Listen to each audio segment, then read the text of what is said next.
In the Slammer.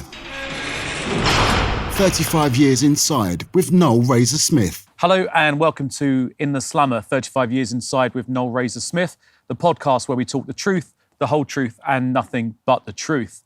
And Noel, I was thinking about how someone like yourself who's been, about 50 different prisons. Yeah. I can't go probably how many times you've been in the courtroom.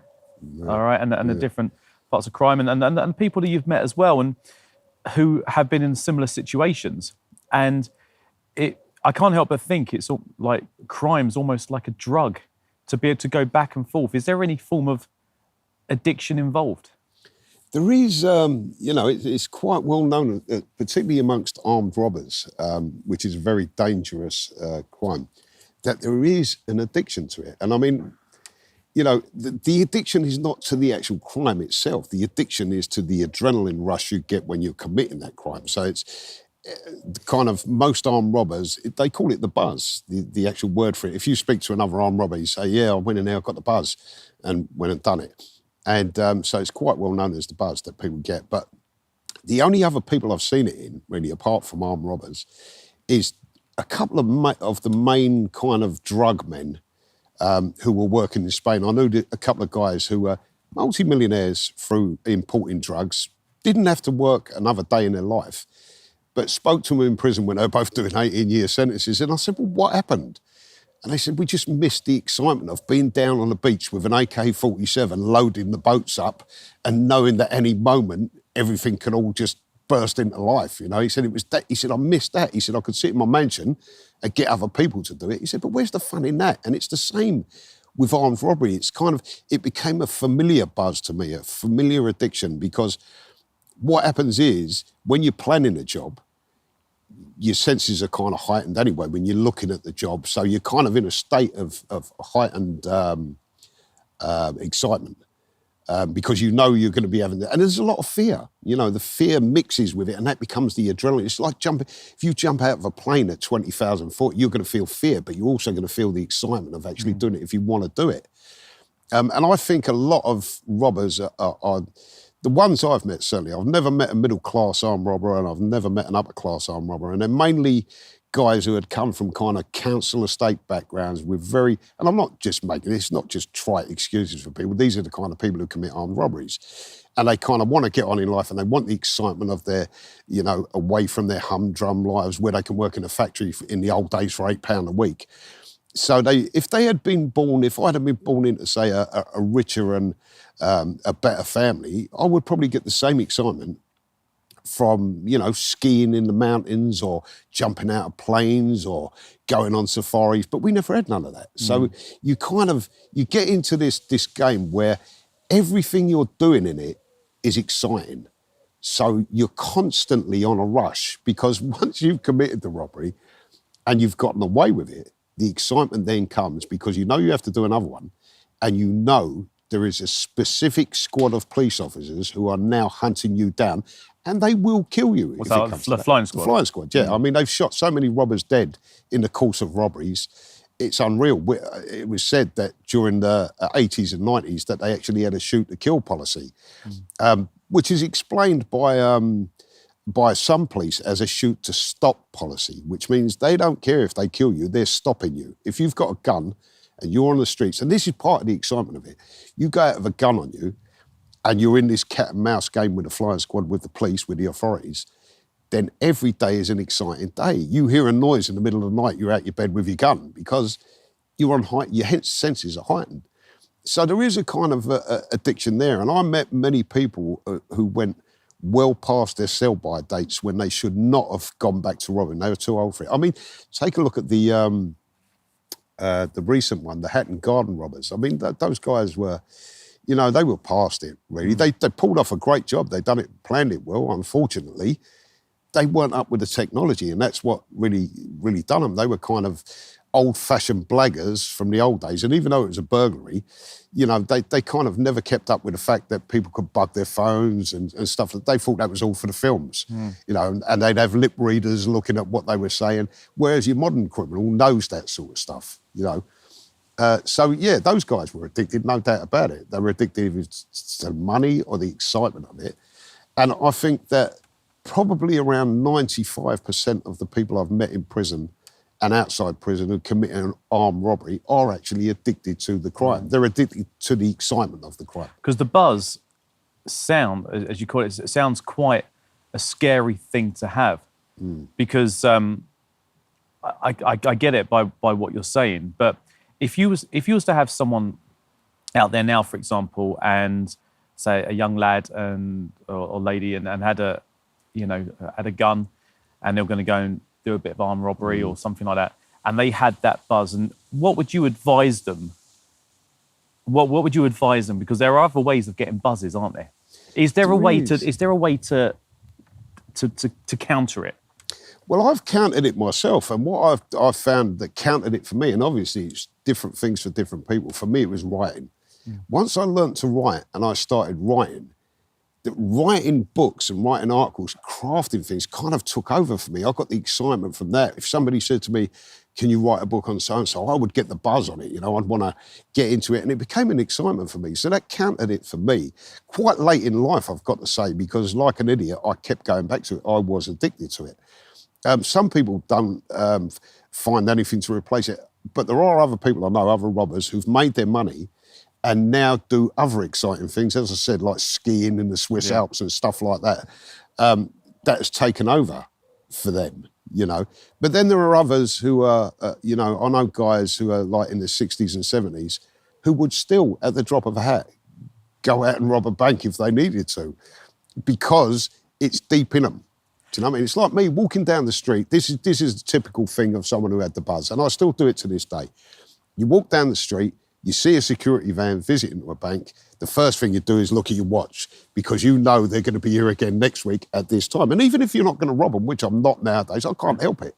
Yeah. I go into my local bank to do some banking, and I look and I see, I don't know, somebody delivering a bag of money, and I just automatically glance at my watch. Where's the doorways? Who's watching? Where's the cameras? And that's part of it. It never leaves you, I mean, you're like an old war horse hearing the trumpet and getting excited about a war, even though there ain't one, And is there, when you're in, I'm just going to go off topic a little bit, when you're inside, because the way you just described that made perfect sense, is there any kind of program to try and help you get past that addiction, that buzz? Well, it's quite funny. The prisons, since around the late 80s, have a lot of psychological courses for prisoners to do, and this is supposed to take them away from crime and show them another way. They don't work on the whole, they really don't work. The only thing that worked for me was 5 years of solid therapy in a prison that was dedicated to therapy. But they used to do this course, they still do it, called Thinking Skills. I don't know what it's called now. And when they first set that up, a lot of armed robbers were attracted to the course because they were doing the long sentences, and people went, you have to do this course in order to move on or get out. And what they found when they reviewed the course after about 5 or 6 years is that all the armed robbers who had done the course went on to become better armed robbers. It taught them, instead of taking away the thoughts that I want to do this, it taught them logical ways of doing things which they hadn't been doing before. So they haven't dealt with, like, say, the root problem, just made them smarter. Yeah, exactly. Wow. And they discovered this, and what they done was the Home Office issued an edict and said, no more armed robbers or aggravated burglars can do the Thinking Skills course, That lasted about 2 years, and they realised that apart from armed robbers and aggravated burglars and people who were into serious crime, nobody else wanted to do the courses because they didn't have to do them. They were getting out on their sentences, whereas we weren't. So they had to open it up again to armed robbers, knowing that it made them all better planners. Now, my illustration of this is the Laughing Bank Robbers case, which was my last lot of robberies. I was working with 3 other guys, and those 3 guys had all been in prison for long sentences and all done that course, and that made us better planners when we got out to plan our robberies. So they do try and address it, but they don't understand it. So if somebody is a psychologist and they're trying to create solutions to crime, it's no good if you don't know what people are getting from crime. It's all very well to look on paper and say, well, people are committing crime because of A, B, and C, but they don't realise the feeling inside people and this addiction you can get to the adrenaline rush. So they don't deal with that really. They deal with the practicalities. Sorry to interrupt you then, Noel. Do you think that, maybe I'm using the wrong terminology, but it's almost like the people who are there to reform people in prison should almost like be shadowing a criminal out and about so they can actually understand firsthand? Do you feel that the people who are trying to make them better and are sort of trying to make you better from a textbook rather than first-hand experience? What's the answer? Funny you should say that, because it's quite well illustrated in the drug world. When you're in prison and you're a drug addict, they get these drug workers and drug counsellors to come and talk to you. Now, people, up until a few years ago, all these people were all kind of like straight goers, people who had never touched drugs in their lives. And the drug addicts just went, you ain't got a clue what you're talking about. Why would I listen to you? Now they've got a program where ex-drug users who've been through the life actually come and help drug users and set up rehabs with them, because they know what they've been through. They've felt it themselves. But there's nobody in the prison system. This is why I think maybe it would be a good idea, and I think they're starting to look at it now, to have ex-criminals who have been rehabilitated to work as probation officers, because they understand you can lie to anybody as a criminal. You can lie to your mum, your family, the courts, the judge, the jury.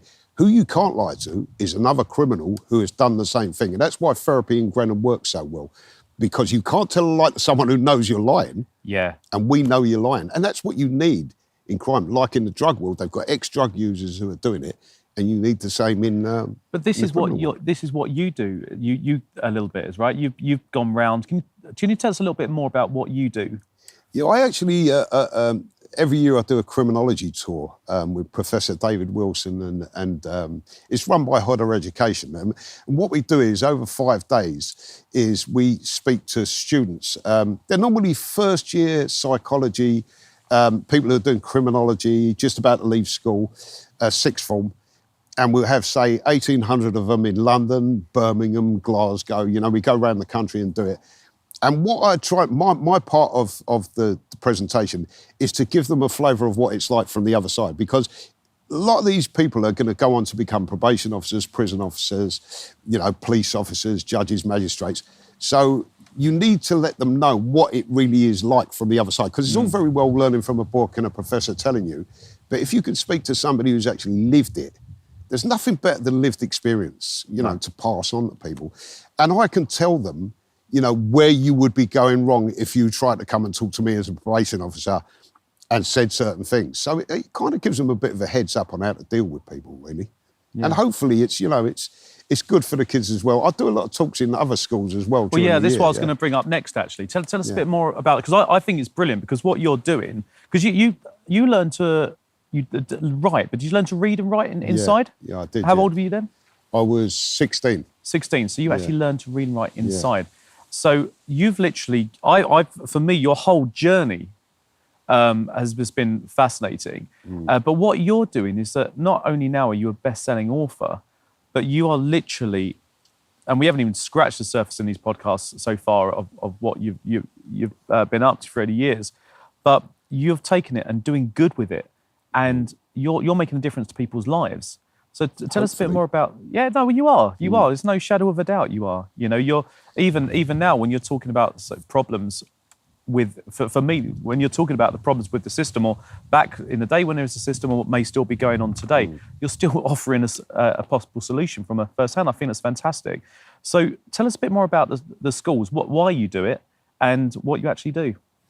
What happens is, normally, I mean, I'll give you an example of the last one, which was down in, I can't remember the name of the place, but it's quite near to Portsmouth. And what happens was, I got invited by one of the teachers, which is normally the case. I normally get an email asking, could you come along and speak to our sixth form or whatever. And basically, I go there and I'll have a room full of kids, and I'd tell them about my life story for, say, the first 20, 25 minutes, give them an insight into where I've been, you know, different prisons and stuff.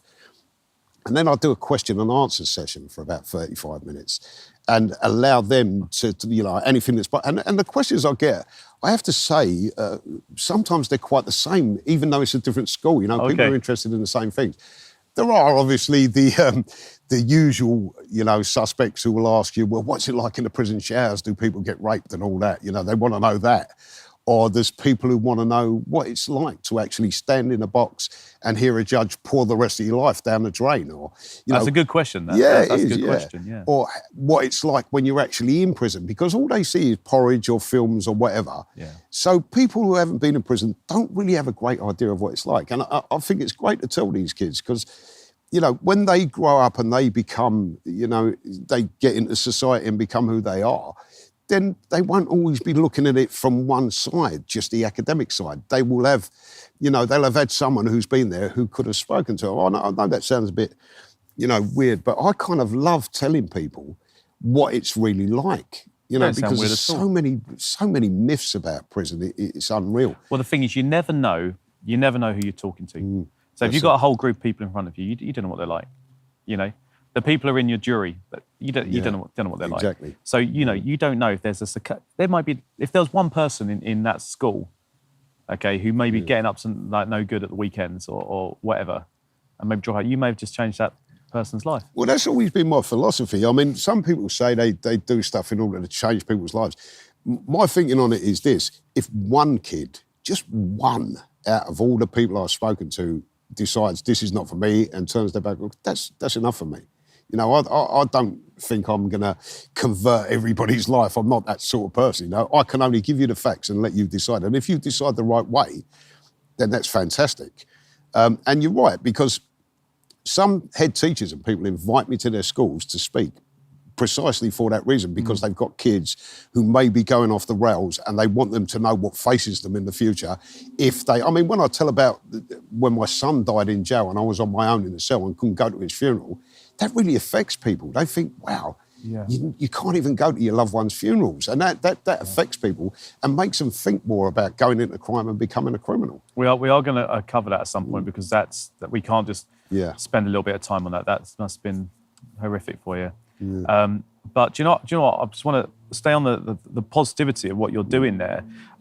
So for people listening and watching, if they wanted to, say, get you in at their school or their talk, or how can they get hold of you?